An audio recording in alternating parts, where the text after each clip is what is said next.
সম্প্রতি শেখ মুজিবুর রহমানের ভাস্কর্য ভাঙার দৃশ্য দেখেছে গোটা বিশ্ব। তবে বাংলাদেশে যে শুধু এই চিত্র দেখা গিয়েছে তা কিন্তু নয়, এর আগেও বিশ্বের বিভিন্ন ব্যক্তিদের ভাস্কর্য এভাবে গুঁড়িয়ে দেওয়া হয়েছে।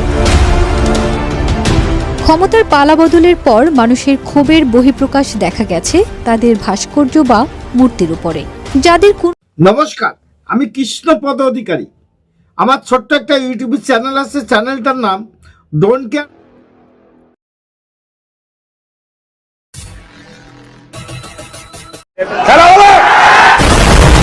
Don't care Facebook page Krishna Krishna.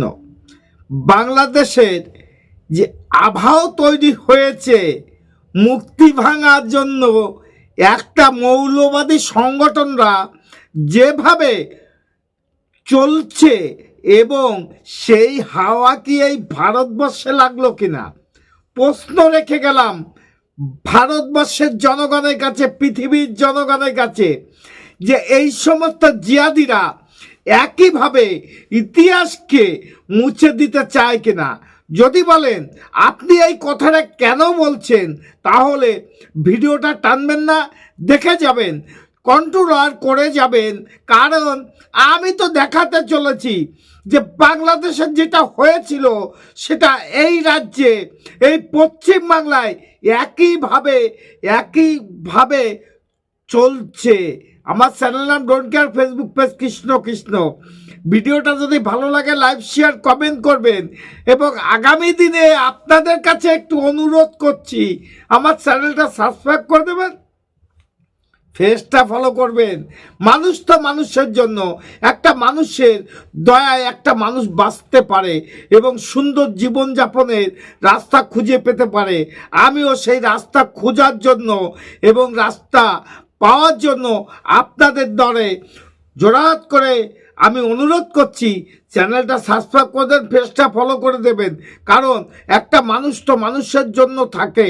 একটা মানুষ যদি মানুষের উপকারে আসে, তার চেয়ে সুনাম এবং তার চেয়ে পুণ্য কিছুই নেই। কারণ আমরা সনাতনীরা সবাই জানি, সবাই মানি যে মানুষ মানুষের জন্য।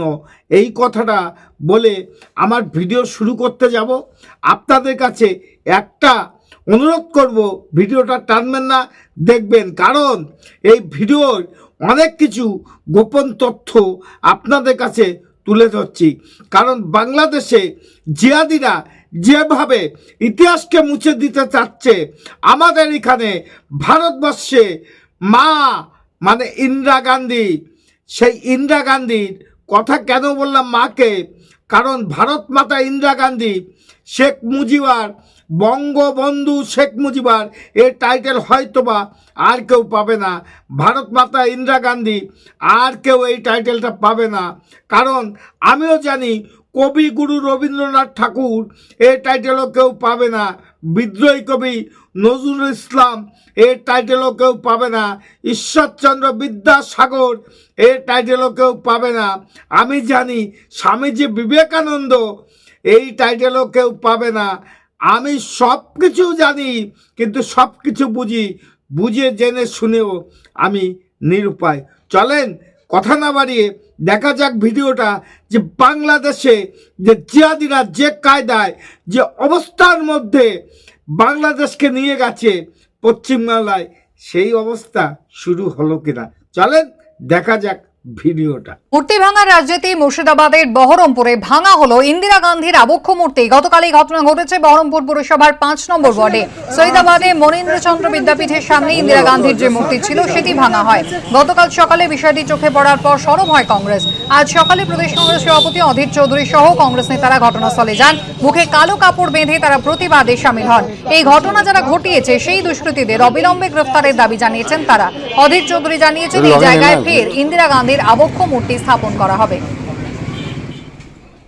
নাকি সিসিটিভি ক্যামেরায় মুড়ে দেওয়া আছে, তা সত্ত্বেও কি করে মূর্তি ভাঙে? সেই তালিবানি প্রথায় এই শিরচ্ছেদ হয়েছে। যেমন আফগানিস্তানের বুদ্ধ মূর্তিকে ধ্বংস করে দেওয়া হয়েছে, এই শহরের ইন্দিরা গান্ধীর মূর্তিকে সে একই মানসিকতায় ধ্বংস করা হয়েছে। প্রশাসনের কাছে বলবো দোষীদের গ্রেপ্তার করা হোক, আর এই মূর্তি এখানটায় আবার বসবে। ইন্দিরা গান্ধী আমাদের হৃদয়ে বাস করে। মূর্তি ভেঙে ইন্দিরা গান্ধীকে আমাদের হৃদয় থেকে বার করা যাবে না। ভারতবর্ষের মানুষের হৃদয়ে বাস করে ইন্দিরা গান্ধী, ভারতবর্ষের ইতিহাসে বাস করে ইন্দিরা গান্ধী। তার মূর্তি ভেঙে ইন্দিরা গান্ধীকে দেশের মানুষের মন থেকে মুছে দেওয়া যাবে না। যারা করছে তারা অরাজকতা সৃষ্টি করার চেষ্টা করছে। সব মহিষী আমাদের প্রণম্য। মূর্তি ভাঙার রাজনীতি আমরা করি না, বাংলার কৃষ্টি সংস্কৃতিতে সেটা নেই। কথা অতি পরিষ্কার। তাহলে প্রশ্ন রেখে গেলাম, আমি বাংলা না ভারতবর্ষের জনগণের কাছে, এইভাবে মুর্শিদাবাদে যে মূর্তি ভাঙা হলো দুষ্কৃতীরা এখনো কেন বাইরে ঘুরছে? প্রশ্ন করে গেলাম আপনার কাছে, উত্তর দেবেন কিনা জানি না, দেবেন না। কারণ আপনার বিগত দিনে যে কথাগুলো যে শুনে এসছে বাংলার জনগণ, সেখানে মৌলবাদী সংগঠনের প্রধান আপনি, শোনাও গেছে। কিন্তু ভারত মাতা ইন্দিরা গান্ধীর মুক্তি যারা ভাঙলো তাদের শাস্তি পৃথিবীর লোকে চাচ্ছে এবং ভারতবর্ষ চাচ্ছে। আপনারা কবে তাদের অ্যারেস্ট করবেন এবং তাদের সামনে আনবেন?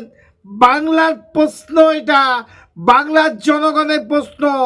এইভাবে মুক্তি ভেঙে ইতিহাসকে গড়িয়ে দিয়ে যাবে না, ইতিহাসকে ভুলিয়ে দেওয়া যাবে না।